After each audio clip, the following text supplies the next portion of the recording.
Johnson ഒപ്റ്റിക്കൽസിൽ തിങ്കൾ ബുധൻ വെള്ളി ദിവസങ്ങളിൽ രാവിലെ 10 മുതൽ ഉച്ചയ്ക്ക് 1 മണി വരെ കണ്ണ് ഡോക്ടറുടെ സേവനം ലഭ്യമാണ്. ഡ്രൈവിംഗ് ലൈസൻസിനുള്ള സർട്ടിഫിക്കറ്റുകളും എല്ലാ ബ്രാൻഡഡ് ഫ്രെയിമുകളും ഇവിടെ ലഭ്യമാണ്. കൂടാതെ ഡോക്ടർമാർ നിർദ്ദേശിക്കുന്ന എല്ലാത്തരം കണ്ണടകളും ജോൺസൺ ഒപ്റ്റിക്കൽസിൽ നിന്നും ലഭിക്കുന്നു. ജോൺസൺ കണ്ണട വ്യാപാരം ഡിവൈൻ ആശുപത്രിക്ക് എതിർവശം വടക്കാഞ്ചേരി. 64ാമത് സംസ്ഥാന സ്കൂൾ കലോത്സവത്തിന് തൃശൂർ വേദിയാകുമ്പോൾ കലോത്സവ ജേതാക്കൾക്കുള്ള സ്വർണ്ണക്കപ്പിന് ചേലക്കരയിൽ ഉജ്ജ്വല സ്വീകരണം ഒരുങ്ങുന്നു. ജനുവരി 12 തിങ്കളാഴ്ച ഉച്ചതിരിഞ്ഞ് 3 മണിയോടെ സ്വർണ്ണക്കപ്പ് നിയോജക മണ്ഡലത്തിൽ എത്തും.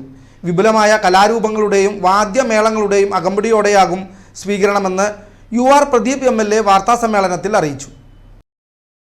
സംസ്ഥാന കലോത്സവത്തിന്റെ പ്രചരണാർത്ഥം നടത്തുന്ന സ്വർണ്ണക്കപ്പ് പര്യടനത്തിന് ചേലക്കരയിൽ ഉത്സവ പ്രതീതിയോടെയുള്ള സ്വീകരണമാണ് ഒരുങ്ങുന്നത്. തിങ്കളാഴ്ച ഉച്ചയ്ക്ക് 3 മണിക്ക് ചേലക്കര പോലീസ് സ്റ്റേഷൻ പരിസരത്തു നിന്നും ഘോഷയാത്ര ആരംഭിക്കും. 5ഓളം കഥകളി രൂപങ്ങൾ, നിശ്ചല ദൃശ്യങ്ങൾ, മറ്റ് വിവിധ കലാരൂപങ്ങൾ എന്നിവ ഘോഷയാത്രയ്ക്ക് മാറ്റുകൂട്ടും. നിയോജക മണ്ഡലത്തിലെ 9 ഗ്രാമപഞ്ചായത്തുകളിൽ നിന്നുള്ള സ്കൂൾ വിദ്യാർത്ഥികൾ, അധ്യാപകർ, രക്ഷിതാക്കൾ, ജനപ്രതിനിധികൾ തുടങ്ങി വൻ ജനാവലി പരിപാടിയിൽ പങ്കാളികളാകും. സ്വീകരണ കേന്ദ്രമായ ചേലക്കര SMTGHSSൽ പ്രത്യേകം തയ്യാറാക്കിയ വേദിയിൽ കലാവിരുന്നോടെയാകും കപ്പിനെ വരവേൽക്കുക.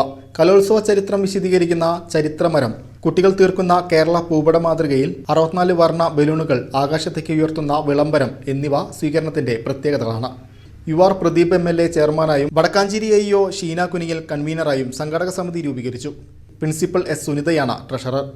ജോയിന്റ് കൺവീനർമാരായ ഫാത്തിമ സുഹറ, ശിവപ്രസാദ്, K പ്രമോദ് എന്നിവരും വാർത്താ സമ്മേളനത്തിൽ പങ്കെടുത്തു.